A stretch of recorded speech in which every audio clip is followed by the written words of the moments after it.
नमस्कार दोस्तों, हमारे YouTube चैनल में आपका स्वागत है। आज से हम वर्ग 3, वर्ग 2 के लिए बाल विकास शिक्षा शास्त्र यानी चाइल्ड डेवलपमेंट पेडागोजी की क्लासेस शुरू करने जा रहे हैं, जिसमें हम MCQ सीरीज देखेंगे जो लगभग 2000 क्वेश्चन को हमारे चैनल में आपको सॉल्व कराया जाएगा। तो डेली इस सीरीज में हम लगभग 10 क्वेश्चन 20 क्वेश्चन करेंगे। तो आइए आज का हम अपना पहला क्वेश्चन देखते हैं और इस सीरीज को जारी करते हैं।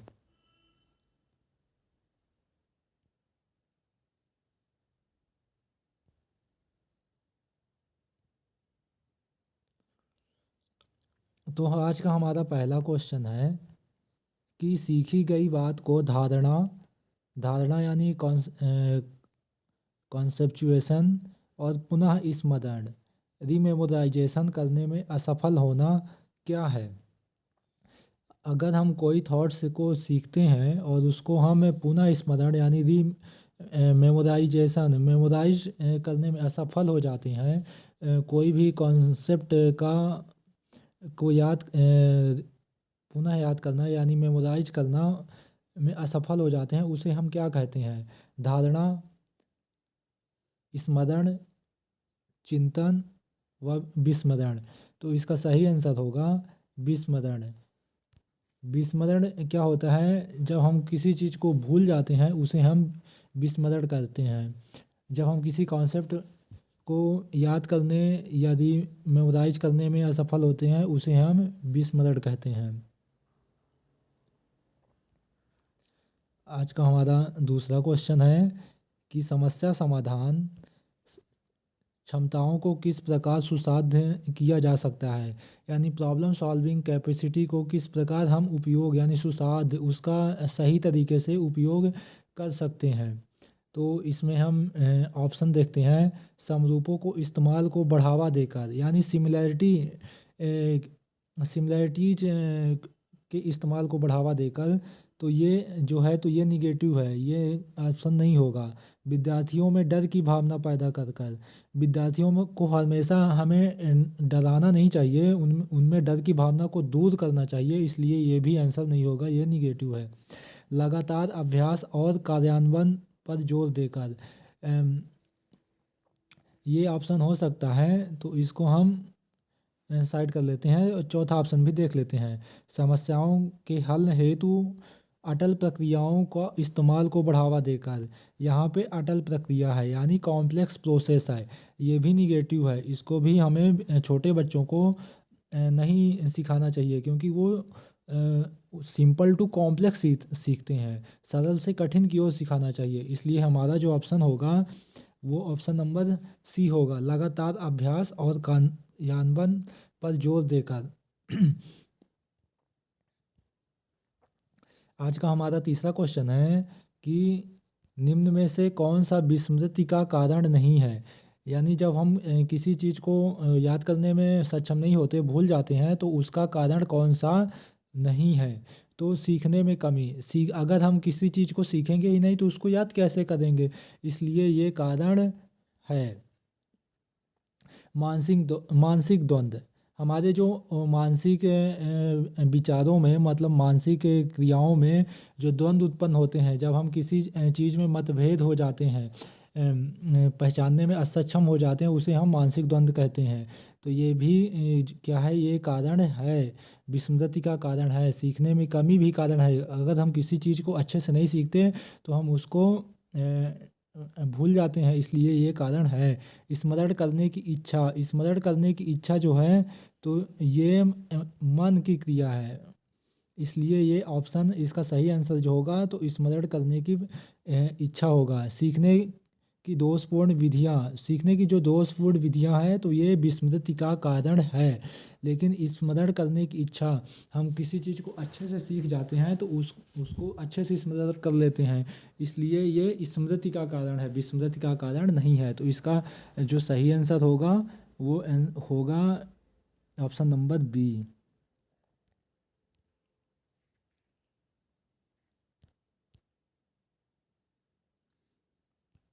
आज का हमारा चौथा क्वेश्चन है कि कौन सा समस्या समाधान में बाधक नहीं है। समस्या समाधान का कॉसेस यानी कारण नहीं है, प्रॉब्लम सॉल्विंग में कौन सा बाधक नहीं है। तो इसमें हम देखते हैं चिंता। चिंता जो है तो ये प्रॉब्लम सॉल्विंग में बाधक है, क्योंकि जब व्यक्ति चिंतित रहता है तो वो अच्छे से प्रॉब्लम सॉल्विंग यानी समस्या का समाधान नहीं कर पाता है। नकारात्मक मानसिक वृत्ति, अगर वो नकारात्मक मानसिक विचारधारा का है तो वो प्रॉब्लम सॉल्विंग नहीं कर सकता। और जो भाग्यनाशा यानी भाग्य के भरोसे बैठा रहता है तो वो भी प्रॉब्लम सॉल्विंग यानी समस्या का समाधान नहीं कर पाता।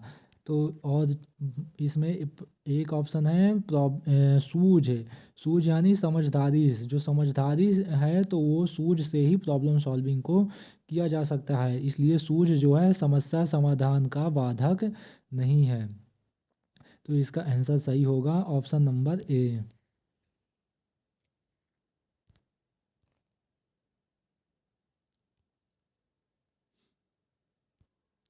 फिर है हमारा क्वेश्चन कि विद्यार्थियों में समस्या समाधान योग्यता के पोषण का एक महत्वपूर्ण तरीका है। यानी जो छोटे बच्चे होते हैं उनमें हम समस्या समाधान की योग्यता यानी कैपेसिटी को कैसे बढ़ा सकते हैं या उनमें ला सकते हैं। तो विमर्शक अभिवृत्ति का निर्माण और उत्प्रेरक करके छोटे बच्चों में अपनी अभिव्यक्ति का निर्माण यानी वो अपने भावनाओं को कैसे अभिव्यक्त कर सकते हैं, ऐसी क्षमताओं को विकसित करके जो समस्या समाधान की योग्यता है उसको बढ़ा सकते हैं। तो ये एक अच्छा तरीका है, तो ये ऑप्शन हो सकता है। उन समस्याओं पर बल देना जो उनके लिए वास्तविक है। बच्चों की जो वास्तविक समस्या है उनको बस नहीं, और भी समस्याओं को बढ़ावा देना चाहिए। ये भी हो सकता है 50-50 अभी चल रहा है। औपचारिक तर्कणा तकनीकी का प्रशिक्षण दे करके छोटे बच्चों में फॉर्मल रीजनिंग का विकास नहीं करते, इनफॉर्मल थिंकिंग का विकास करते हैं। तो इसलिए ऑप्शन नंबर सी है, तो ये ऑप्शन गलत है, निगेटिव है, तो इसलिए ये नहीं होगा। सर्वमान्य उत्तर देने या स्वीकार करने से इनकार करना, बच्चों में कन्वर्जेंट थिंकिंग को बढ़ावा नहीं देना चाहिए, डाइवर्जेंट थिंकिंग का बढ़ावा देना चाहिए। एक से अधिक उत्तर को स्वीकार करना चाहिए, और इसमें लिखा है कि स्वीकार करने से इनकार करना, तो इसलिए ये भी ऑप्शन नहीं होगा। और इसमें अब आंसर देख लेते हैं कौन सा होगा। तो इसमें जो राइट आंसर होगा तो वो होगा ऑप्शन नंबर ए, अभिव्यक्ति। यानी बच्चे अपनी समस्या समाधान की योग्यता अभिव्यक्त करके बढ़ा सकते हैं। आइए आज का हमारा छठवां क्वेश्चन देखते हैं। तो छठवां क्वेश्चन जो है, पूर्व अनुभव के आधार पर संवेदना को अर्थ प्रदान करना कहलाता है। यानी प्री एक्सपीरियंसेस से सेंसेशन करना क्या कहलाता है। तो ये संवेदना, कल्पना, अभिप्रेरणा, प्रत्यक्ष ज्ञान। तो इसका जो सही आंसर होगा वो प्रत्यक्ष ज्ञान होगा, क्योंकि रियल लाइफ ये रियल लाइफ नॉलेज है जो बच्चों को एक्सपीरियंसेस प्रदान करके नॉलेज ज्ञान देता है। तो इसका जो सही आंसर होगा तो वो होगा option number B, real life knowledge.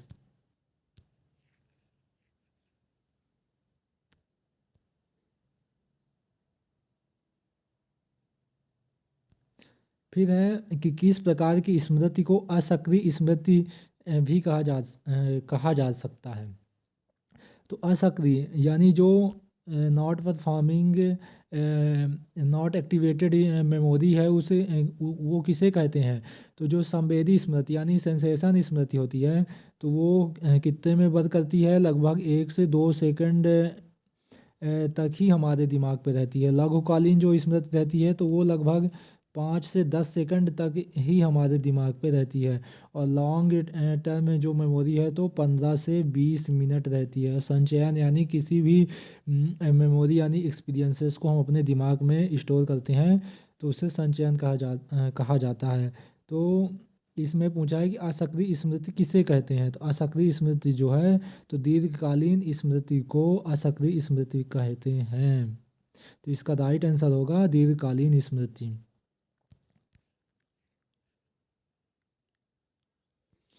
अब है हमारे 8वां क्वेश्चन है हमारा कि हमारी स्मृति में का कौन सा हिस्सा हमारे जीवन में घटित घटनाओं का भंडारण करता है। तो जो हमारे जीवन यानी लाइफ के जो रियल लाइफ एक्सपीरियंसेस है तो कौन उसको भंडारण करता है, तो इसमें जो है तो इसका सही आंसर होगा प्रासंगिक स्मृति। प्रासंगिक स्मृति जो है तो ये हमारे स्मृति का एक हिस्सा है जो हमारे रियल लाइफ एक्सपीरियंसेस को हमारे दिमाग में या स्मृति में भंडारण करता है।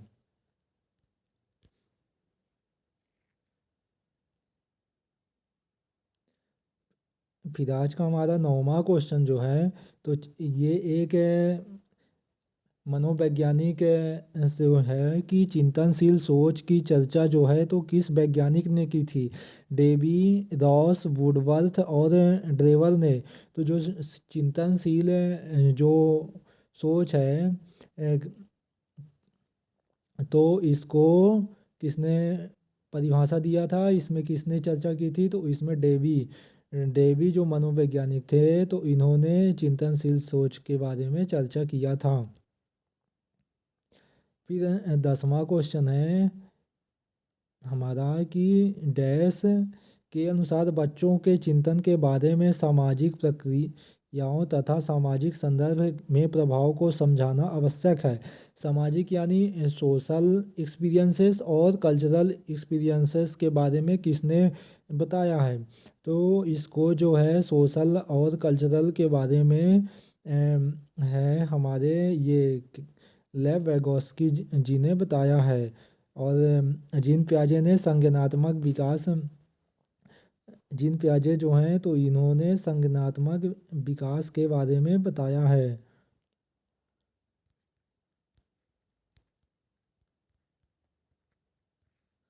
संज्ञानात्मक विकास के बारे में किसने बताया है, तो ये जीन पियाजे ने बताया है। लेकिन सामाजिक यानी सोशल थ्योरी किसके बारे में किसने बताया है, तो ये लेव वैगोस्की ने बताया है।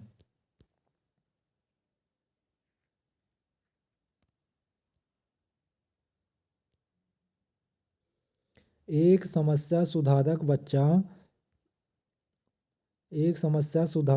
बच्चा डैश विचार के आधार पर कथनों की सच्चाई या संभावना का मूल्यांकन करता है।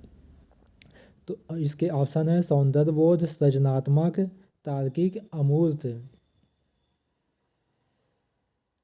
जो प्रॉब्लम सॉल्विंग बच्चा है अगर कोई, तो वो निम्न में से किस कथनों की सच्चाई पर अपना जो मूल्यांकन करता है, तो इसका आंसर जो होगा सही तो वो है तार्किक यानी लॉजिकल।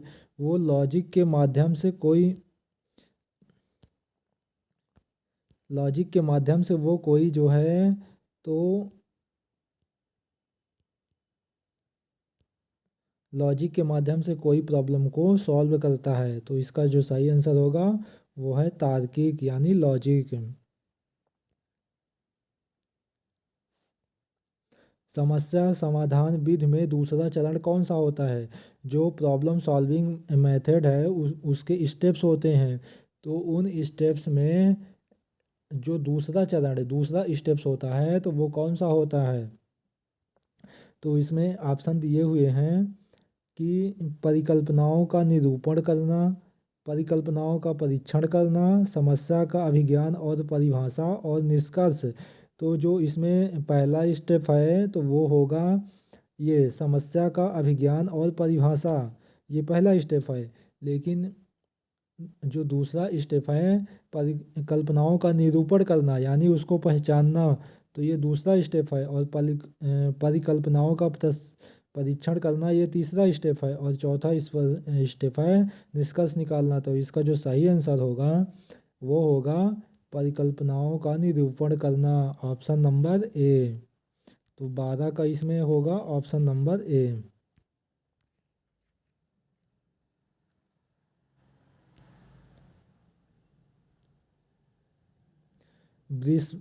विस्मृति कम करने का उपाय है। जो हम विस्मृति है यानी उसको कम करने का सही उपाय क्या है, हम उसको कैसे कम कर सकते हैं। जैसे हम कुछ किसी कॉन्सेप्ट को सीखते हैं और उसे बार बार भूल जाते हैं, तो उसे कैसे कम कर सकते हैं। सीखने में की कमी, अगर हम किसी चीज़ को कम सीखेंगे तो जल्दी भूलेंगे, तो ये तो गलत है।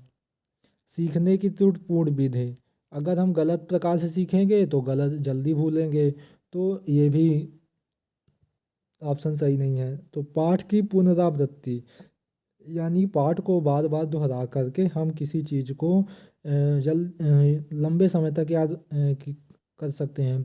तो विस्मृति कम करने का जो सही कारण है तो वो है पाठ की पुनरावृत्ति। लास्ट ऑप्शन देख सकते हैं कि स्मरण करने में कम ध्यान देना, अगर हम किसी चीज़ में कम ध्यान देंगे तो वो इस जल्दी भूलेंगे, तो ये भी ऑप्शन गलत है। तो इसका सही आंसर जो होगा तो ऑप्शन नंबर सी होगा।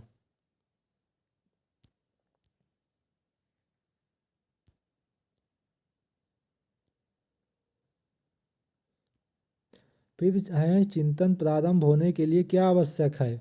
तो जो है चिंतन प्रारंभ होने के लिए, किसी भी चीज़ में थिंकिंग करने के लिए सबसे पहले पूर्व अनुभव नहीं, भाषा भाषा नहीं, तर्क तर्क नहीं, समस्या। अगर हमारे पास कोई प्रॉब्लम होगी, समस्या होगी, तो हम उसके बारे में थिंकिंग करेंगे, लॉजिकल थिंकिंग करेंगे, एक्सपीरियंसेस के माध्यम से चिंतन यानी थिंकिंग करेंगे, और जो भाषा हमें आती है उसके बारे उस भाषा से थिंकिंग प्रारंभ करेंगे, एक्सपीरियंसेस से थिंकिंग करेंगे, और लॉजिक लगा करके थिंकिंग करेंगे। इसलिए समस्या चिंतन शुरू करने के लिए सबसे पहले हमारे पास जो है तो वो क्या होना चाहिए, समस्या होनी चाहिए यानी प्रॉब्लम होनी चाहिए।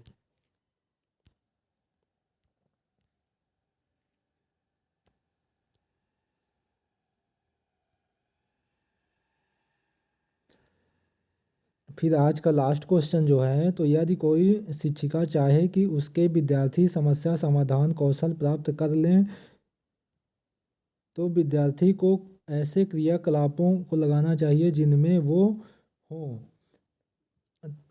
प्रत्यय स्मरण, रटना और समझना। इसमें हम रोट मेमोराइजेशन को बढ़ावा नहीं देते छोटे बच्चों में, तो ये निगेटिव है, इसलिए ये आंसर नहीं होगा।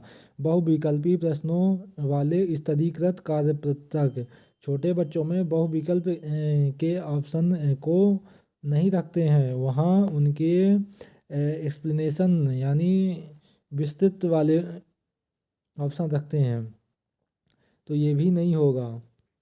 ड्रिल और अभ्यास, छोटे बच्चों को जो समस्या समाधान करने के लिए बार बार ड्रिल और अभ्यास नहीं कराना चाहिए।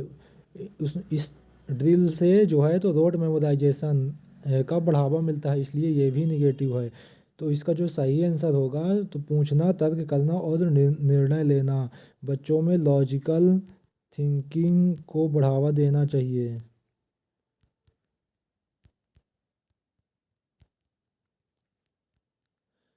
तो इसका जो सही आंसर होगा वो होगा option number D, logical thinking को बढ़ावा देना चाहिए।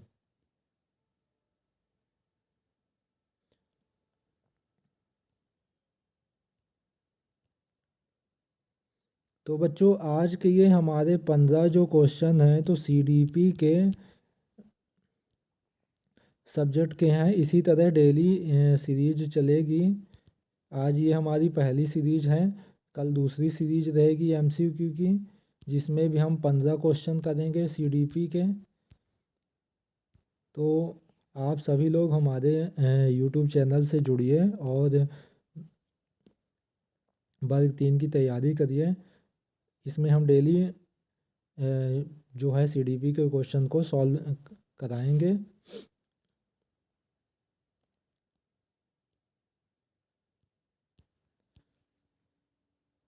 Thank you for watching.